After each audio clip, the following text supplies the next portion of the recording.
الشيطان الرجيم بسم الله الرحمن الرحيم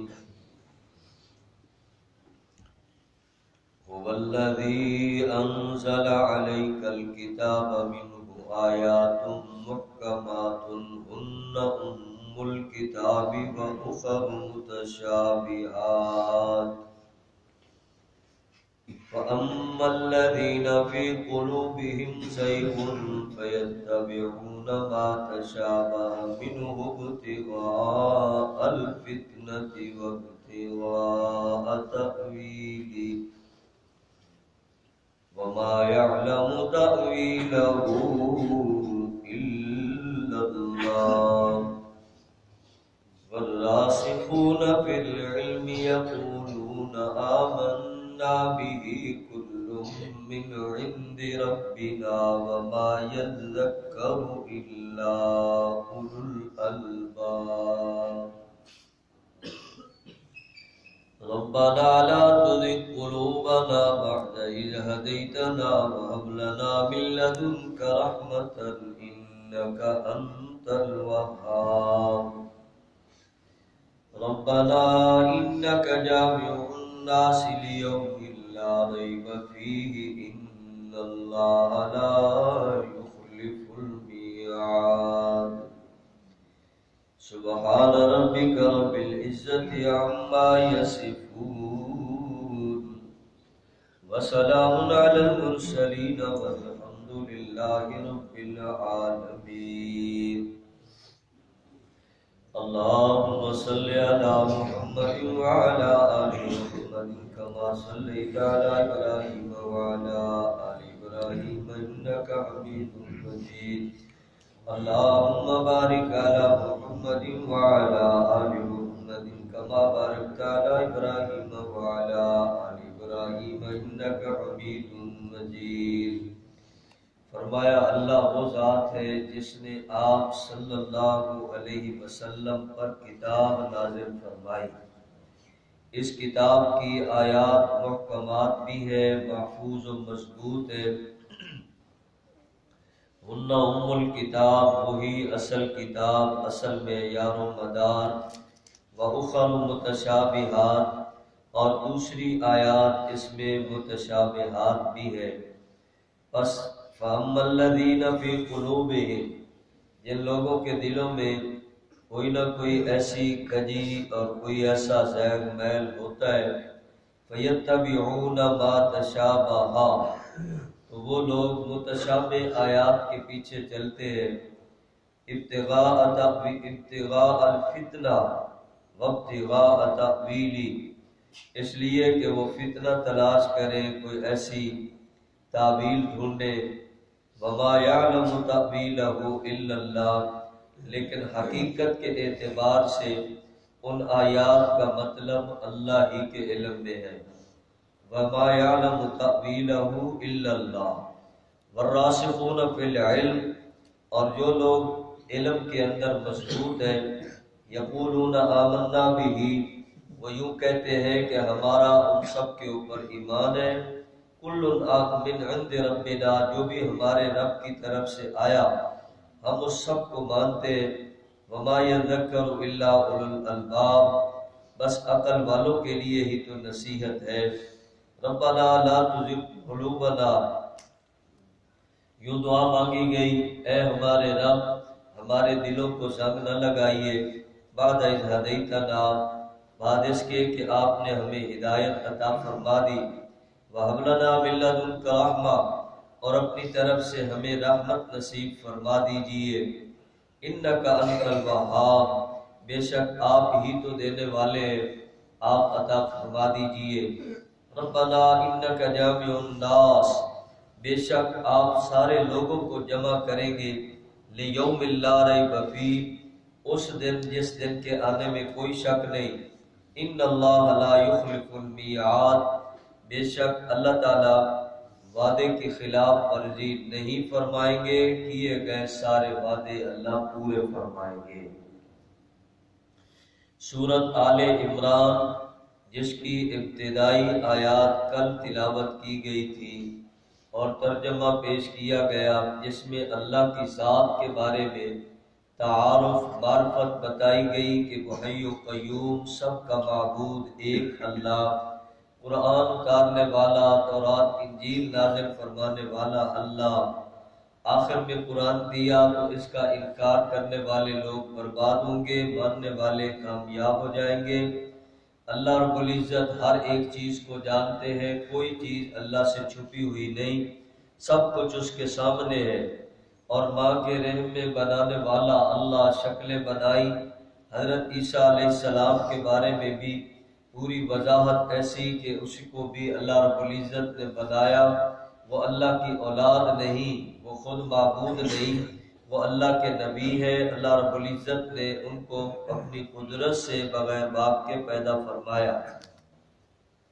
اب یہاں بھی اسی طرح کی باتیں کہ اللہ رب العزت وہ ذات ہے جس نے کتاب اتاری، یہ قرآن اللہ نے دیا ہے اور اس میں دو قسم کی آیات ہے، بعض آیات محکمات جن کا مطلب اور مفہوم متعین کیا گیا اور وہ بیان کر دیا گیا کہ اس کا یہ مطلب ہے، لوگ اسی کو بنیاد بنائے اور اس کے اوپر قائم رہے۔ دوسری آیات متشابہات ہیں، ان کو پڑھنا ہوتا ہے اور جو معنی اس کے ساتھ ایک بار بیان کر دیا اب اسی کے اوپر قائم رہنا ضروری ہوتا ہے۔ اب بندہ مختلف تعویلیں کرے اور اس کا کہے یہ مطلب ہے، وہ مطلب ہے، فلاں مطلب ہے، یہ مطلب نکالنے والا بندہ اچھا نہیں ہوتا۔ ایک بات اللہ نے بتا دی، اس کے اوپر بس یقین کرو، ایمان لاؤ، بس یہی ضروری ہے۔ مختلف مطالب نکالنے والے لوگ دور جا پہنچتے ہیں۔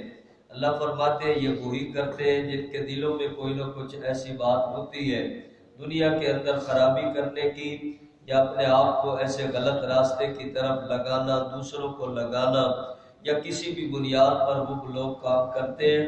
اللہ تعالیٰ ان چیزوں کو پسند نہیں فرماتے، اس لیے بندہ صرف ان کو مان لے۔ مثلا الف لام میم یا ہا میم عین سین قاف، کاف ہا یا عین صاد، ان مطالب نہیں بیان کیے گئے تو ہم اس کو صرف یہ کہتے ہیں اللہ اس کی مراد جانتے ہیں، ہم صرف مانتے ہیں۔ اور عرش و کرسی کے بارے میں بتایا گیا، اب لوگ اس میں کود کھرید کریں گے تو دور جا گریں گے۔ اللہ کی کرسی عام کرسیوں جیسی نہیں، وہ عرش دنیا والے عرشوں جیسا نہیں، وہ مالک ہے، وہ خالق ہے، بے مثال اس کی ہر چیز ہے، وہ مالک ہے، یکتا ہے، پروردگار ہے۔ بس اس کو اتنا مان لو، عرش بھی ہے، کرسی بھی ہے، لوح بھی ہے، محفوظ بھی ہے، اور اللہ رب العزت کا سارا نظام، اور وہ سب کو جانتا ہے، بس مان لو، یقین کرنا ضروری ہے۔ اب اس کے اندر بندہ زیادہ دائیں بائیں پھرے گا تو کہیں شک شبے میں پڑے گا اور خرابی کا شکار ہوگا۔ ان آیات کو متشابہات کہا جاتا ہے، حتیٰ کہ لوگ ایسی باتیں کرتے کرتے جنت جہنم کو بھی خیالی ایک نظام دے دیا، حالانکہ وہ ضروری ایک چیزیں ہیں جن کو اللہ نے ایک مقام بنایا۔ جنت بھی مقام، جہنم بھی ایک مقام ہے۔ اللہ تعالیٰ نے دونوں چیزوں کو بنایا، جہنم عذاب کی جگہ ہے، جنت انعام کی جگہ ہے، اللہ تعالیٰ نے بنائی ہے، وہ ساری چیزیں ہیں۔ لیکن شک شبے والے لوگ اسی طرح دور جا نکلتے ہیں۔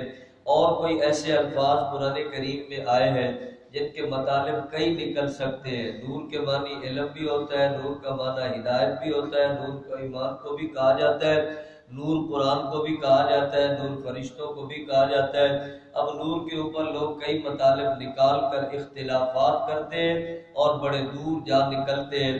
اب ان چیزوں سے گریز و پرہیز کیا جائے، جہاں جس لفظ کو جس مقصد کے لیے استعمال کیا گیا اسی مقصد تک اس کو رکھا جائے، بس یہی عقل مندی ہے اور یہی ایمان کا تقاضا ہے۔ ہم آج ایسے مشتبہ لفظ، ملتے جلتے لفظ، اب ان کو لے کر نکلے اور ہم اختلافات کرتے پھریں، یہ اللہ تعالیٰ پسند نہیں فرماتے۔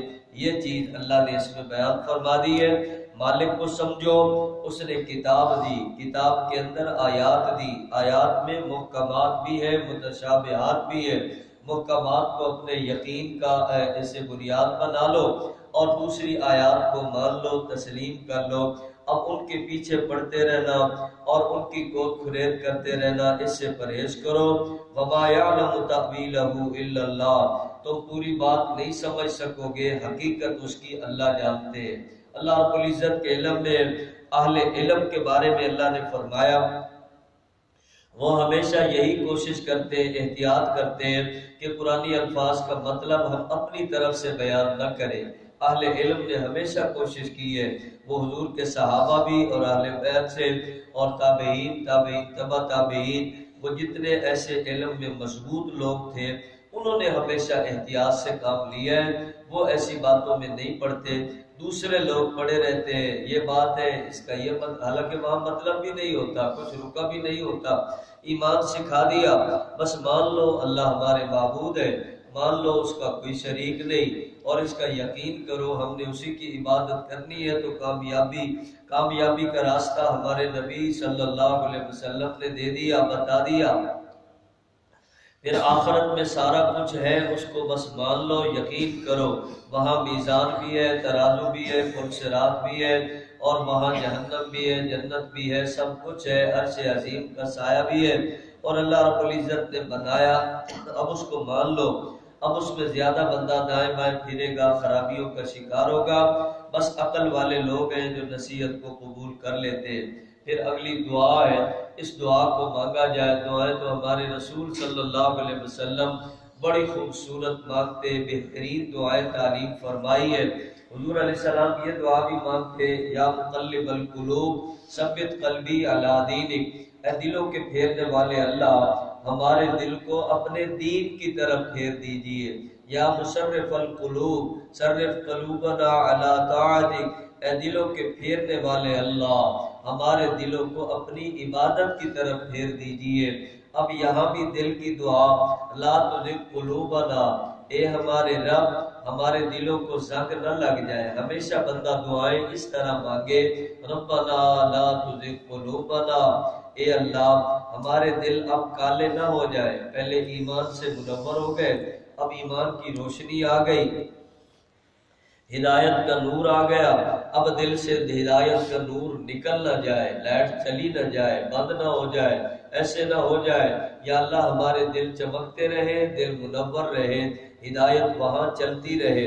وَهَبْ لَنَا مِن لَّدُنكَ رَحْمَةً، اپنی طرف سے رحمت دے دیجئے، یا اللہ تیری رحمت سے ہی بیڑا پار ہونے، اور اپنی رحمت ہمیں دے دیجئے۔ اِنَّكَ أَنتَ الْوَهَّابُ، آپ وہاب اللہ ہے، آپ دینے والے ہیں، آپ ہمیں عطا فرما دیجئے، ایمان کا نور دے دیجئے، اور اپنی رحمت نصیب فرما دیجئے، اور ہماری حفاظت فرما دیجئے، خاص طور پہ ایمان کی، جو دل میں ایمان ہے یا اللہ اس کی حفاظت۔ پھر آخر آیت میں ربنا انک جامع الناس، وہ دعا بتائی گئی، یہ بھی ایمان والوں کو دعا تعلیم و تلقین کی گئی۔ حضور کے صحابہ اہل بیت سب اس کو مانگتے تھے، کہتے تھے اے ہمارے رب بے شک ہمارا یقین ہے آپ قیامت کے دن سارے لوگوں کو جمع کریں گے۔ قیامت کے دن کے کئی نام قرآن میں بیان کیے گئے، تو یہاں بتایا گیا وہ دن ایسا ہے جس دن میں کوئی شک نہیں، وہ دن آنا ہے، ضرور آئے گا۔ قیامت کا دن ہے، میدان محشر ہے، لوگ جمع کیے جائیں گے، پہلے بھی بعد والے بھی، سارے وہاں جمع ہوں گے، اسی لیے اس کو محشر کہتے ہیں۔ میدان محشر کا مطلب جمع ہونے کی جگہ۔ اللہ رب العزت نے وہ قیامت کا دن، محشر کا دن بنایا۔